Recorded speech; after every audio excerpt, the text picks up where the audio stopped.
Hey, it's Jag. Time for a yak.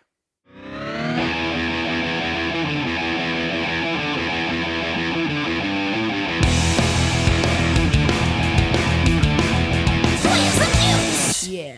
We're getting toward the end of April. My last video went up right around the end of March. At that time, I said things were going to be a little bit in upheaval, but I wanted to get an update out for you guys and let you know that I'm still here. I'm still doing this. Probably in the next couple of weeks, I'll have the first video of the tube bass recording preamp. Before I get into the update and what's coming up and what's going on, I wanted to take a minute to acknowledge the passing of one of my biggest mentors when it comes to tube amps. I didn't really get into building tube amps, designing and working on tube amps until the early 2000s. Sometime around 2003, 2004, I got one bassman that was really unique. If you're into that sort of thing, it had the AA864 circuit plus the AB 165 circuit.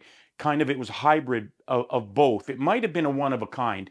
It had some issues, and I had problems I couldn't sort out with it. I was a subscriber to Vintage Guitar Magazine at that time, and Gerald Weber used to have a monthly column in that magazine where he talked about modifying and troubleshooting and fixing mostly old Fender amps. So I'm the kind of guy, if you don't try something, you don't know. And I had this amp that I couldn't quite get it working, and I thought, I wonder if I could get a hold of Gerald Weber and just ask him a few questions. So I looked up Kendrick Amplification, which was his company, and I called down there and I get, hello, Kendrick Amps, Gerald speaking. I'm like, Gerald? And he's, yes. Gerald Weber? Yes. And so I got lucky. Like I say, I'm the kind of guy that will just call, and I called and Gerald answered the phone. So I asked him some questions. First asked him if I could have a little of his time.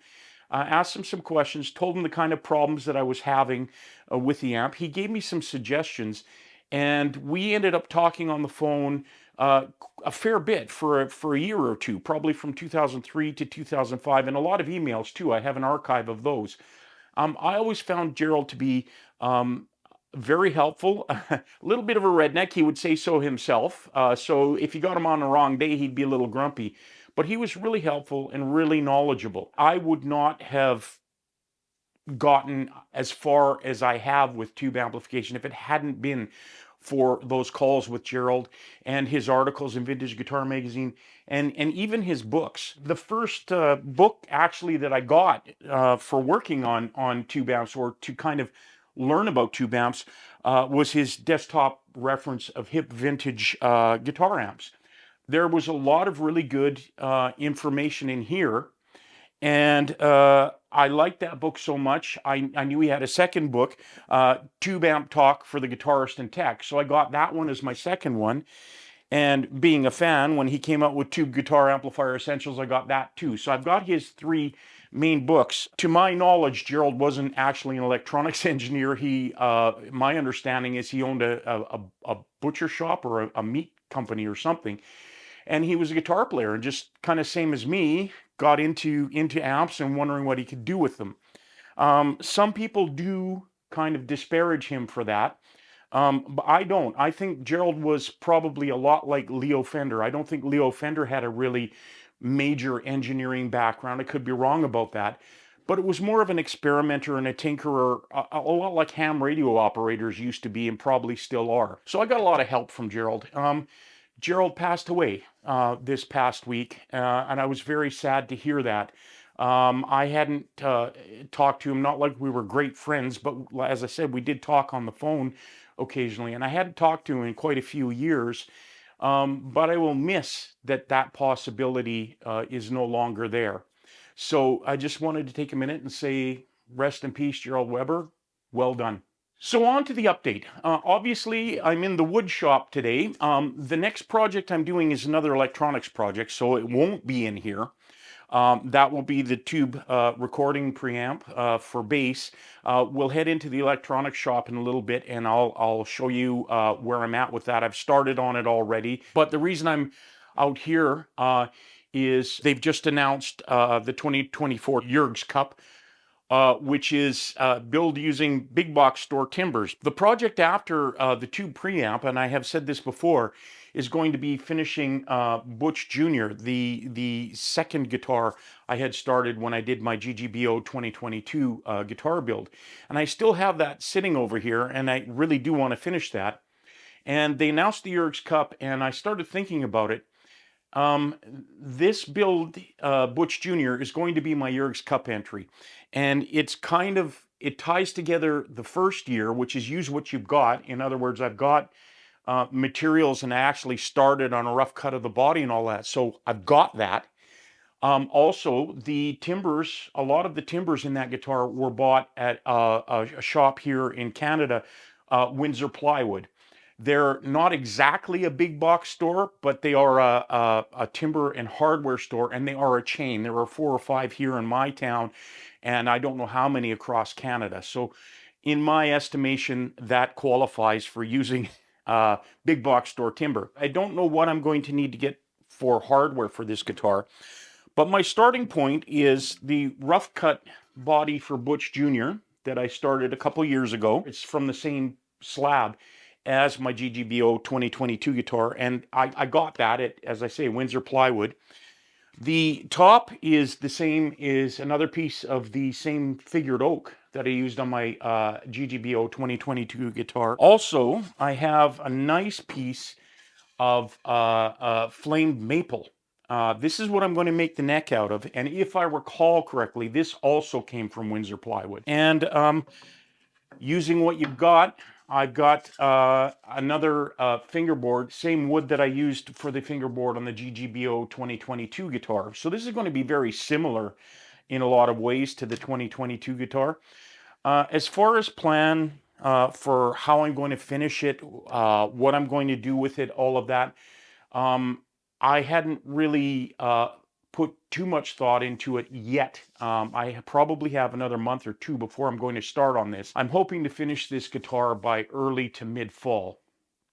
The things I do know I want to do with this guitar, I am going to use the Highline Guitars CNC pickup winder I just finished, and I want 2 P90s. I'll probably do a traditional style bridge, single volume, single tone, and selector switch. This is based on my #1 favorite guitar. I don't play it a lot, but it's my most important guitar to me, which was the first good one I got, which was a 1980 Fender Lead 2, but I heavily modified that, and that's the one I call Butch. So I want to pay tribute to that guitar. I'm thinking one of the things I do want to do on this is I do want to stain this guitar.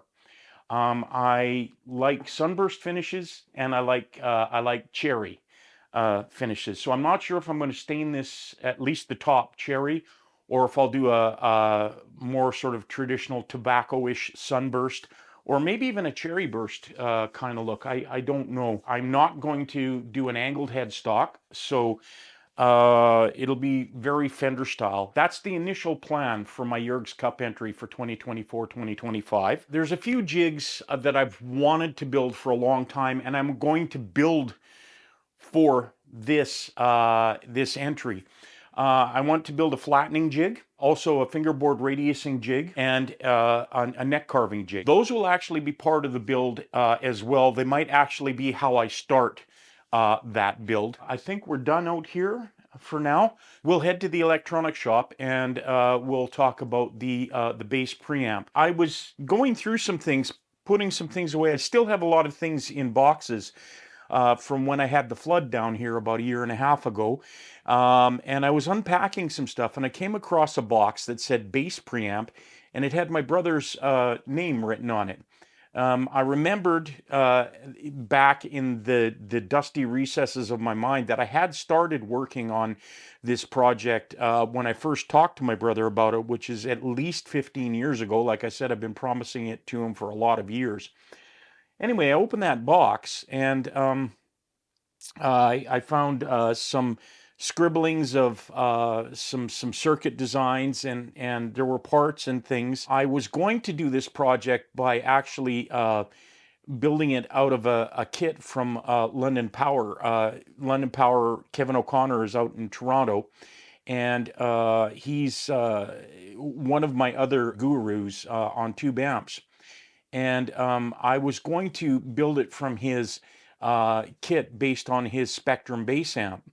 I was looking at what I had drawn and was drawing up, and I had a note there that I was basing it on the preamp of the London Power Spectrum bass amp. I looked through that box of parts, and I pretty much had the whole plan in place, including all of the parts. So I'm going to build the preamp the way I had designed and spec'd it back then. I opened that box, and I found some transformers for the power supply. The power supply is going to be a little bit unique because it's going to be two transformers back to back. It'll go 115 volt in. It will be switchable to 220 volt, and then out to 6 volt for the heater power supplies. Actually, I'm going to rectify the voltage, and the output of that will actually become 12 volts. So we'll talk about that a little more down the road, but you can power the heaters on 12AX7, 12A, whatever tubes with 12 volts. Then it takes that 6 volt output, goes back into another transformer back to back, which steps it back up to 115 volts. And from there, I will rectify that for the voltage I need for the tubes. All of that will be discussed when I actually start doing the building. I had two isolation transformers. I'm planning on doing a balanced output from this preamp. And that will be to XLR connectors, and I have the transformers for that. I have rectifier and parts for the 6 volt or for the 12 volt heater power supply, tube socket and shield. I've got clips for fuses, a couple of bags of parts that I had put together for this build, some diodes, the panel mount jacks for the XLR output, and the on-off switches. Everything I need is here. So it was a good find. I looked through at my initial sketchings, and I completed the circuit drawing. I have that here. When I start building, you'll see this in a little more detail. But I had that mostly sketched out, and I completed it. And then I started working on the circuit card layout. I am going to do this point-to-point wired on a circuit card, not using a PC board. I have reasons for that. Mainly, I like to build my amps old school. So point-to-point on circuit cards or turret boards, that kind of thing is really where I live. I like an airy layout. I think doing it that way as opposed to PC board, it does seem to have an effect on the tone. Just having everything spaced that way. It's also a lot easier to lay out your parts. It's very easy to modify and change things. And you don't have some of the other issues involved with designing a actual circuit board. I don't have anything against it. I've designed many circuit boards as well, mostly for pedals and things. But for the amps, I really just like the point-to-point wiring. So I have my initial drawing for the layout. I'm going to clean that up a bit before I start the project, and so you'll see those things probably in the first official build episode. I've also got the circuit drawing for the power supply. So again, 115 or 220 volt input power. It will step it down to basically a 12 volt positive supply for the heaters. That's the other thing. It's going to be a DC supply for the heaters, not AC. Again, we'll cover that as well. Then it steps it back up to 115 and does our voltage out for the tubes. The voltage there, I don't know what we'll end up providing to the tubes, but this power supply should have somewhere around 250, 270 DC volts available to provide to the plates of the tubes.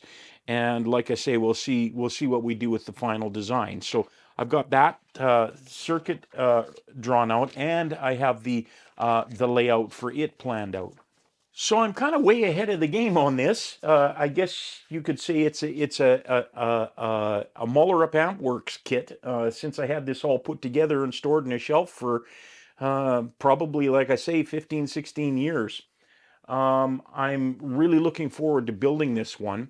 I will say this is a bass recording preamp. It's going to be tailored toward bass guitar, but you could also build this as a preamp for standard six-string guitar. You just change some of the components. We'll probably cover that as I build it as well. You should see the first build episode of that in the next 2 weeks, maybe 3. The YouTube filming is taking a bit of a hit, but since this preamp I have pretty much all ready to go, I should be able to work this in the cracks over the next while. I talked in earlier about Gerald Weber's books. It got me thinking, what are the books that maybe you might want to look at if you've never worked on tube amps, or maybe don't even have much experience with electronics. If you're in that category and you don't have much experience with electronics, there's probably a lot of other things you should look at before you tie into a tube amp. I would suggest building some pedals and getting some electronic theory. Tube amps have very dangerous high voltages in them, and it's your responsibility to be safe when you're working with them. There are 3 books I would suggest are probably the best ones, just strictly on tube amp technology and lore, and that were really helpful to me in my early days of tube amp building. Obviously, I talked about Gerald Weber's books. The one that I first got was a desktop reference of hip vintage guitar amps. This one alone, when I started working on the old Fender amps, this was my Bible. I learned a lot from this one. As I said, Gerald's not an electronics engineer, and people have taken him to task on that because he doesn't always do exactly the right thing, or the thing that makes the most sense. But what I like about it is Gerald did things the way I do, which is I always call it cooking by smell.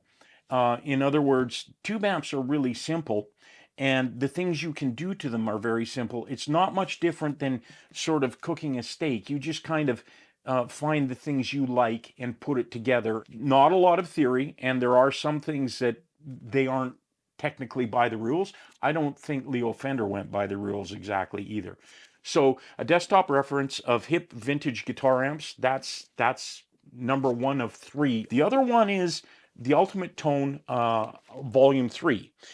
Speaking of London Power and Kevin O'Connor, Kevin O'Connor has written a lot of books on tube amps, and he has this the Ultimate Tone series, or they call it TUT, T-U-T.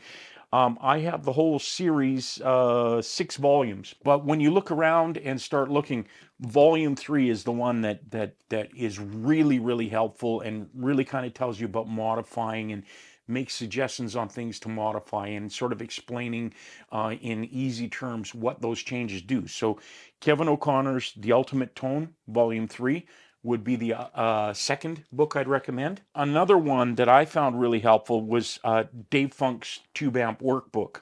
I don't know if you can get this one anymore. You can get Gerald's and Kevin's books. By the way, I've talked to Kevin on the phone quite a few times in the past as well. Kevin's got a lot more electronics background.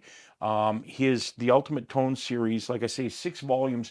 They aren't cheap, but they're worth having, and he goes into a lot of theory in some of them, and in some of them they're very accessible. Dave Funk's Tube Amp Workbook. This book is also very accessible and it really explains again, the workings of tube amps in really simple terms that are easy to understand. He has schematics. He has suggestions for modifications and all those kinds of things. So those are the 3 books that I would go for if you don't have any information on tube amp knowledge and need something that is accessible. There are some other books that down the road you're definitely going to want to get. They're a lot more dry, a lot more technical, but they are kind of the books. Everybody will tell you, get the RCA Receiving Tube Manual. There are a bunch of editions of it. This is RC30, which that edition was first released, I think, in 1973. This is a reprint. I got it from Antique Electronics Supply, their site. You can get all of these books so far that I've talked about, and I think even the next 2, all on Antique Electronics Supply. So if you can't find them anywhere else, go to Antique Electronic Supply. I think it's tubesandmore.com, and their book section, and you will find these. The RCA Tube Receiving Manual RC30 seems to be the most common. It includes most of the tubes you will ever come across, and there are some interesting circuits in the back. Very dry reading, very technical, but it helps explain a lot of stuff, and anybody will tell you you should have a receiving manual. The RCA tube receiving manual is basically the Bible. Another one that's really good, and you'll see people refer to a lot, are Merlin Blenco's books. A lot of people consider him to be the guy. Again, a lot more dry and technical. This one is Designing Tube Preamps for Guitar and Bass, the second edition. And there's a lot of great information in here on designing. So explaining what changes to the circuits do what, how to analyze those things. This will really give you some ideas if you're really trying to tailor your build. Along the same line, Richard Kuhnel, his books are really good, and again very technical and dry. I have several of his books, but this one, Guitar Amplifier Preamps, I have found very useful. It's very similar to the Merlin Blanco book. But that's another book if you're really looking for technical knowledge, that I have found very helpful, and I think you would as well. When it comes to doing electronics work, I talked to one guy. Interesting, actually, he's a guy who did sound for us quite a few years ago on some shows, and he's got an electronics background, and when he found out I was building amps, he thought, well, he contacted me and said, hey, we should talk. Or I think actually a drummer friend of mine got us in touch. But he comes a lot more from the modern electronics era. He's building an amp. He's basically building something based on the Mesa Boogie Axis or Tri-Axis, whatever it is, the one with all the MIDI switching and a lot of different technology built in it. I don't come from that world. So he and I had some interesting talks, but we don't have a lot in common electronically that way. I build strictly, when it comes to tube amps, based on the old school designs. Leo Fender's designs, the old Marshalls, Hiwatts, that kind of stuff. Very simple circuitry. I find that those sorts of building techniques give you amps with much more character. It's a lot easier to achieve what you want. Yes, they are usually one-trick ponies. They do one thing, but they do one thing very well. Like I say, it's also very easy. Just a little bit of I guess, a discussion on my philosophy of tube amp building. The books that I think are really helpful. There are a lot of other ones, but you can't go wrong starting with these ones. Looking forward to getting to that tube preamp build, just like I look forward to every project I'm doing. So thanks for watching. Please like and subscribe. Check out my band One Soul Thrust. Like always, the links are below. And until the next video, we'll see you.